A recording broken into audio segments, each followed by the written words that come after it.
tell yourself, okay, today's the day. No more hammering the snooze button. No more mindless scrolling through social media feeds that somehow leave you feeling more empty.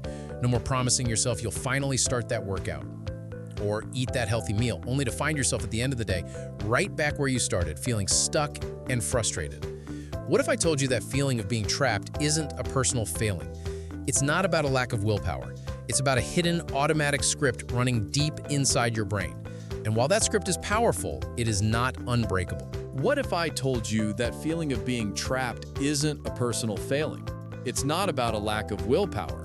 It's about a hidden, automatic script running deep inside your brain. And while that script is powerful, it is not unbreakable. In this video, I'm going to give you a simple, science-backed framework to finally take apart those old behaviors. We're going to go step by step to deconstruct your habits and rebuild them from the ground up, creating positive routines that don't just last for a week, but become a permanent part of who you are. This isn't about quick fixes. It's about fundamentally rewiring your mind. So if you're ready to stop feeling like a passenger in your own life and get back in the driver's seat, stick with me. What we call habits are really just the brain's way of saving energy. Think of your brain as the world's most efficient and slightly lazy CEO. It doesn't want to waste its processing power on tasks it does every day, so it creates shortcuts. These automated scripts get stored in a deep, ancient part of the brain called the basal ganglia, which handles things like motor control and procedural learning. When a behavior becomes a habit, your conscious mind, the prefrontal cortex, gets to take a coffee break.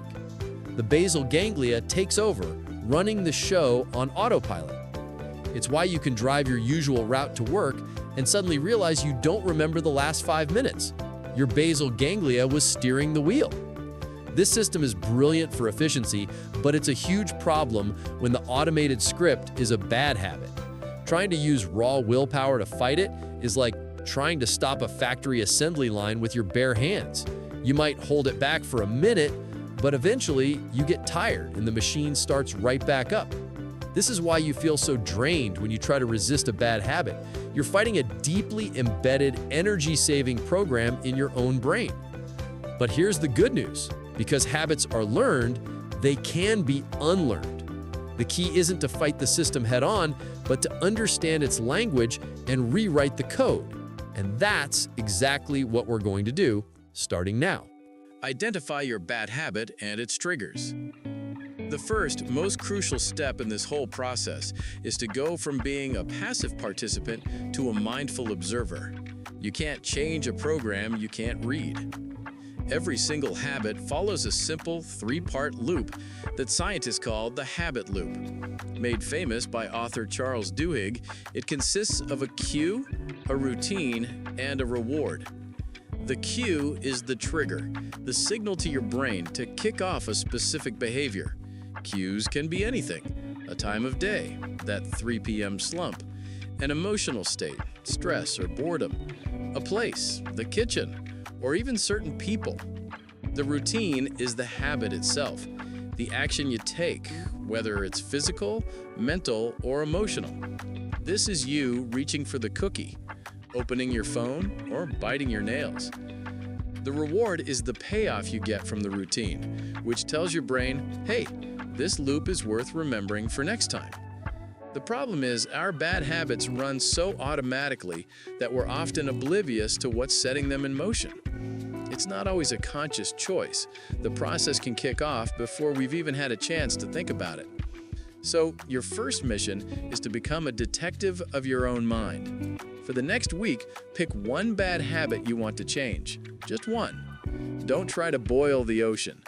For this one habit, your only job is to watch and write it down. Use a notebook or an app on your phone. Every time you catch yourself doing the habit, ask and answer these 5 questions. Where am I? At my desk? In the car? On the couch? What time is it? 3:15 p.m., right after waking up. How am I feeling?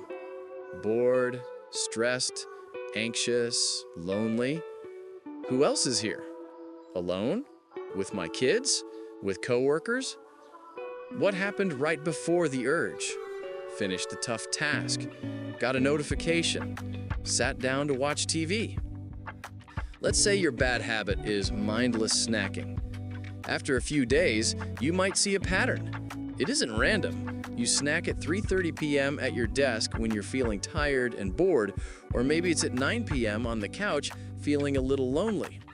That feeling, boredom, loneliness, is the cue. The snacking is the routine. This awareness is the foundation for everything else. By simply observing without judging, you're bringing your conscious mind back online and shining a spotlight on the automatic script that's been running in the dark. You are making the unconscious conscious. This act alone starts to loosen the habit's grip on you. Understand the reward behind the habit. Once you've identified the cues, it's time to figure out what reward your brain is really after. This is where most people get it wrong. We think the reward is the cookie itself or the distraction of the social media feed. But that's just the surface. Habits stick around because they satisfy a deeper craving. The routine is just the vehicle. The reward is the destination. Your brain doesn't actually crave a cigarette, it craves the feeling of relief from stress. Your brain doesn't crave Instagram, it craves a quick escape from a task that's boring or difficult. The real reward is the change in how you feel. To break a habit for good, you have to give your brain the same reward, just with a better routine. If you don't address that underlying need, the old habit will always find a way to sneak back in. So, how do you find the real reward?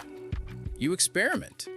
The next time you feel the urge, instead of caving immediately, test a few different routines to see what actually scratches the itch. Let's go back to the 3:30 p.m. snacking habit. The cue is feeling tired and bored. But what's the reward you're seeking? Is it actually hunger? Is it a break from work? A jolt of energy? Or just a change of pace? You can test it. Next time 3:30 rolls around and you feel the pull toward the vending machine, try one of these instead. Test 1. The break. Get up and walk around for 5 minutes. Go chat with a coworker about anything but work. Do a few stretches. Test 2. The energy.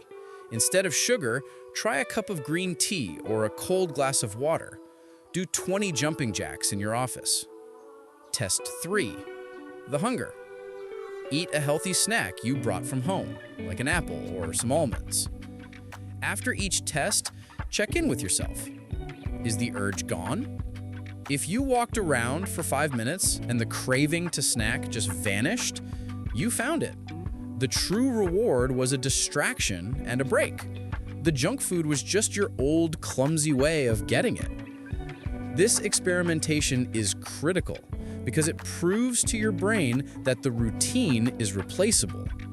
The reward isn't married to the bad habit. You are separating the craving from the action and showing your brain there are better ways to get the same satisfaction. This is empowering. You're no longer a victim of your cravings. You're a scientist, figuring out how to get what you need in a healthier way. Replace the bad habit with a good one. Okay, so you've identified your cue and you know the real reward you're chasing. Now you're ready to get your hands dirty and replace the old routine with a new one. This is a core idea from a powerful technique called habit reversal training, HRT. Research shows it's incredibly hard to just delete a bad habit. Those neural pathways don't just disappear. It's far more effective to overwrite the old script with a new one.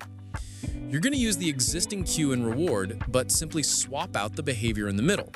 The trick is to choose a competing response, a new routine that provides a similar reward and is physically incompatible with the old one.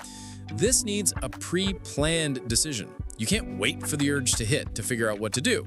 You need a plan. This is where a simple but powerful tool called an implementation intention comes in. It's a plan that follows this format. If, cue, then, I will, new routine. Studies on these show they make it way more likely you'll follow through because you've already made the decision. You're not relying on willpower in the heat of the moment. You're just running a command you already wrote. Let's build a few. Bad habit: mindless snacking when bored at work. Cue: I feel bored and my focus starts drifting. Reward craving: a mental break. Implementation intention: if I feel bored at my desk, then I will immediately get up and drink a full glass of water. Bad habit: scrolling social media in bed. Cue: I get into bed at night. Reward craving: decompression and entertainment. Implementation intention: if I get into bed, then I will immediately pick up my book and read just one page. Bad habit: biting nails when anxious. Cue: I feel anxious during a meeting. Reward craving: a physical outlet for nervous energy. Implementation intention: if I feel the urge to bite my nails, then I will place my hands under my legs and clench my fists for 10 seconds. Notice how specific these are. The new routine has to be simple and clear. Reading one page is way less intimidating than read a chapter. The competing response for nail biting makes the old habit impossible to do at the same time. And the new routine must be rewarding. If it feels like a punishment, your brain will reject it. The reward can be simple. The glass of water gives you a physical break. Reading one page can be genuinely relaxing. Clenching your fists offers a real physical release for anxiety. In the beginning, you might even add an extra reward. After you complete your new routine, give yourself a little credit, a quiet, "nice job," or a mental pat on the back. This tiny act of self-praise releases a bit of dopamine, strengthening that new neural pathway and telling your brain, hey, this new loop is good. Let's do it again. Modify your environment to reduce triggers. Our behavior isn't just a product of what's inside our heads, it's hugely influenced by the world around us. Often, our bad habits aren't a sign of weak self-control, but of a poorly designed environment. The cues that trigger our habits are embedded in our physical spaces. If you want to stop eating cookies, the most effective strategy in the world is to not have cookies in your house. This step is about rigging the game in your favor. You want to redesign your environment to make good habits the easy option and bad habits a hassle. You want to make the cues for your bad habits invisible and the cues for your good habits impossible to miss. Think of yourself as a choice architect, designing a space that naturally nudges you toward who you want to be. Here's how to do it. To stop unhealthy eating, remove the cues. Go through your kitchen and get rid of the junk food. Seriously, if it's not there, you can't eat it at 10 p.m. Make good cues obvious. Put a fruit bowl on the counter, pre-cut veggies, and put them at eye level in the fridge. Keep a water bottle on your desk at all times. To reduce screen time, create a charging station. Pick a spot outside your bedroom where all your devices have to sleep. This physically removes the temptation to scroll in bed. Rearrange your living room. If you flop on the couch and instantly turn on the TV, move the furniture so it doesn't face the screen. Better yet, unplug the TV after you use it. That tiny bit of effort to plug it back in can be enough to make you ask, do I really want to watch this? To build an exercise habit, prepare ahead. Lay out your workout clothes, shoes, and water bottle the night before. When you wake up, the decision is already made for you. Change your route. If you want to go to the gym before work, pick a gym that's literally on your way. Driving past it every single day is a powerful, repeating cue. Each of these changes seems small, but together, they're massive. You're shifting the balance of power. Instead of constantly fighting a war against temptation, you're creating an environment where the right choice is the easy choice. Your environment becomes a silent partner that does the heavy lifting for you. Increase friction for bad habits and ease for good habits. This step takes modifying your environment to the next level. It's based on a simple concept: friction. The more friction or resistance in a process, the less likely we are to do it. We can use this to our advantage. The goal is to crank up the friction for bad habits to make them harder and reduce the friction for good habits to make them incredibly easy. As author James Clear says, we are wired to follow the path of least resistance. So let's make the good path the easiest one to take. Increasing friction for bad habits. Think about the steps it takes to do your bad habit. How can you add a few more annoying steps? Social media addiction? Delete the apps from your phone. You can still check them, but now you have to open a browser, type the URL, and log in. That little bit of friction is often enough to stop mindless scrolling. Binge watching TV? On top of unplugging the TV, take the batteries out of the remote and keep them in a drawer in another room. Each extra step creates a pause for your conscious brain to jump in and ask, is this really what I want to do right now? Impulse spending? Delete your saved credit card info from all online stores. The simple act of having to get up, find your wallet, and type in the numbers adds a massive amount of friction and a crucial moment to reconsider. The goal isn't to make the bad habit impossible, just inconvenient enough that it's no longer the default. Decreasing friction for good habits. Conversely, you want to remove every single obstacle standing between you and your good habits. How can you make them so easy to start it's ridiculous not to? Reading more? Don't just put a book on your nightstand. Open it to your current page and place it on your pillow. When you get into bed, the only step left is to start reading. Eating healthy?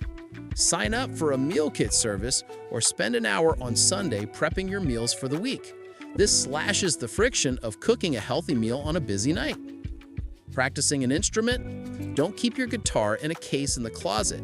Put it on a stand in the middle of your living room.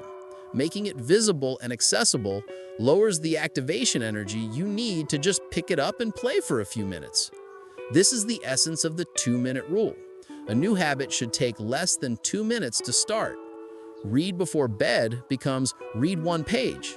Do yoga becomes roll out my yoga mat. By making the start of the ritual absurdly simple, you build the momentum you need to keep going. Use mental visualization and planning. The battle for your habits is won or lost not just in the real world, but in your mind. Elite athletes, musicians, and surgeons all use mental rehearsal to prime their brains for success. And you can use the exact same technique to lock in your new habits. Visualization is basically practicing in your mind. When you vividly imagine yourself doing something, you activate many of the same neural pathways as you would if you were actually doing it. You're getting reps in without moving a muscle. Here's how to do it. Take a few minutes each day, close your eyes, and walk through your new habit loop. Imagine the cue. Picture the trigger. See yourself at your desk at 3:30 p.m. Feel the boredom and restlessness. Make it real. Imagine the choice. Feel the pull of the old habit, the craving for the cookie. Acknowledge it. Imagine the new routine. Now vividly see yourself performing your new plan. Picture pushing your chair back, walking to the kitchen, feeling the cool glass in your hand, and taking a refreshing sip of water. Imagine the reward. Feel that surge of pride. Feel your mind clearing. Imagine walking back to your desk feeling refreshed and in control. By doing this, you're preloading the experience. When the real situation happens, it won't feel strange. Your brain will recognize the pattern and be more likely to run the new script you've already rehearsed. Another powerful technique is something neuroscientists call task bracketing. This just means consciously noting when you start and stop your new habit. As Dr. Andrew Huberman explains, certain circuits in our brain fire specifically at the beginning and end of a behavioral sequence. You can hack this by deliberately marking those moments. As you start your new routine, say to yourself, okay, I am starting my 5-minute walk now. This signals the brain to get ready. When you finish, say, okay, I have now completed my 5-minute walk. This signals that the task is done, helping your brain package the behavior as a single, solid unit. It sounds almost silly, but you're giving your brain clear start and stop commands for the new program you're writing. You're turning it into a distinct block of code, which makes it easier to save and run again automatically in the future. Practice mindfulness and self-awareness. If there's one superpower in this entire process, it's mindfulness. Bad habits love it when you're on autopilot. Mindfulness is the practice of bringing a gentle, non-judgmental awareness to the present moment, and it's the ultimate circuit breaker for that autopilot.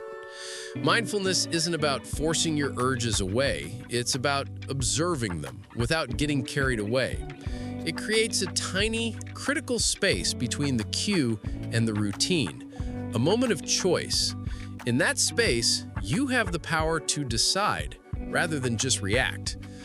When you feel an urge for a bad habit, the practice is to just notice it. You can even name it in your head. Ah, there's the urge to check my phone, or that's the craving for sugar. As you watch the craving, get curious. What does it actually feel like in your body? A tightness in your chest? An emptiness in your stomach? Just sit with it and watch. You'll discover something amazing. A craving is just a wave of physical sensations and thoughts. It rises, it peaks, and then it falls. It is not a command you have to obey. Practicing this urge surfing teaches your brain that cravings are temporary and survivable. You don't have to act on them. Every time you notice an urge and don't act, you weaken the old habit and strengthen your self-control. Mindfulness gets your rational, decision-making prefrontal cortex back online. Here are 2 easy ways to practice. Daily meditation. Spend 5 to 10 minutes a day on a guided meditation. There are thousands online. The practice is simple. Sit quietly and focus on your breath. When your mind wanders, and it will, just gently guide it back. Think of it as reps for your attention muscle. Mindful moments. Throughout your day, just check in. Before you eat, pause for 30 seconds and just look at your food. When you walk to your car, feel your feet on the pavement. These tiny moments of awareness break up the monotony of automatic behavior. Mindfulness isn't about being perfectly calm all the time. It's about building the awareness to see what your mind is doing. With awareness comes choice, and with choice comes freedom. Be consistent and patient. Focus on one habit at a time. We live in a world of instant gratification, but when you're rewiring your brain, patience is a biological necessity. The popular idea that it takes 21 days to form a habit is, well, a complete myth. It was based on a plastic surgeon's observations in the 1960s, not hard science. Real research, like a major study from University College London, found that on average, it takes about 66 days for a new behavior to become automatic. But that's just an average. The time in the study ranged from 18 days all the way to 254 days. It depends on the habit, the person, and the situation. The lesson here is that forming a habit takes time and repetition. Every time you perform your new routine, you strengthen that neural pathway. Every time you skip it, it weakens a little. This means consistency is way more important than intensity. It's better to do a 2-minute workout every day than a 2-hour workout once a month. It's better to read 1 page every night than to binge a whole book one weekend and then stop. Small, consistent actions are what carve those new pathways into your brain. This is also why it's so important to focus on one habit at a time. Trying to change everything at once, quit smoking, start meditating, and wake up at 5 a.m. all on the same day is a surefire way to overwhelm your brain and fail at everything. Pick one, a single, manageable habit. Make that your only mission. Pour your energy into mastering that one loop. Once it becomes truly automatic, once you just do it without thinking, then you can move on to the next. This process feels slow, but it's the only way to make change that actually sticks. Think of it like building a tower, one solid brick at a time. Each habit you install becomes a firm foundation for the next. Relentless consistency with small steps is what builds a new you. So embrace the process, trust the small wins, and be patient with yourself. This is a marathon, not a sprint. Shift your identity. This is the final and most powerful step. It's about shifting your focus from what you do to who you are. This is the difference between outcome-based habits and identity-based habits, a concept from James Clear that changes everything. Most of us start with an outcome. I want to lose 20 pounds, so we go on a diet. But if our deep down identity is still, I'm a person who isn't athletic and loves junk food, we're constantly fighting our own self-image. It's an exhausting and unwinnable war. True, lasting change is identity change. The goal isn't just to run a marathon, it's to become a runner. The goal isn't to write a book, it's to become a writer. When your habits are just an expression of your identity, you don't have to force them anymore. You're just being you. This creates a powerful feedback loop. Your habits shape your identity, and your identity reinforces your habits. Every action you take is a vote for the type of person you want to become. When you go for a run, even when it's cold, you're casting a vote for, I am a runner. When you pick up a book instead of your phone, you're casting a vote for, I am a reader. When you cook a healthy meal, you're casting a vote for, I am a person who takes care of my body. This doesn't mean you need to be perfect. One action doesn't define you. Your identity is just the sum of your actions over time. The goal is simply to cast more votes for your desired identity than your old one. So, how do you start? You start small and prove it to yourself with small wins. Don't say, I'm going to become a runner. Start with a new, simple identity. I'm the type of person who doesn't miss workouts. Now your only job is to put on your shoes and get out the door on the days you planned to, even if it's just for 5 minutes. That small act is proof. The language you use with yourself matters. Instead of, ugh, I have to go to the gym, try, it's time to train. Instead of, I can't eat that, try, I'm the type of person who fuels my body with healthy food. This shift is the ultimate key. It turns a short-term goal into a long-term way of being. Your behaviors are no longer chores, they're just a natural extension of who you are. And when your habits are aligned with your identity, you don't need willpower. You just need to be yourself. So let's bring it all home. We've walked through a complete, science-backed playbook for taking apart your bad habits and building good ones that actually stick. We started by becoming detectives of our own minds, finding the cue, routine, and reward. We learned to find the real craving behind the action, then replace the old routine with a better one using a simple if-then plan. We talked about becoming the architect of your life, modifying your space to make good habits easy and bad habits hard. We learned to add friction to the things we want to stop and remove it from the things we want to start. We explored how to use mental rehearsal to pave the way for success and how mindfulness gives us the power to choose. We accepted that this takes patience and relentless consistency, focusing on one brick at a time. And finally, we saw that the real secret is to focus on who you want to become, letting every small action be a vote for that new identity. This isn't about living a life of rigid, miserable self-discipline. It's about understanding how your mind works and learning to operate it with intention. It's about designing a life where the right choices become the easiest choices.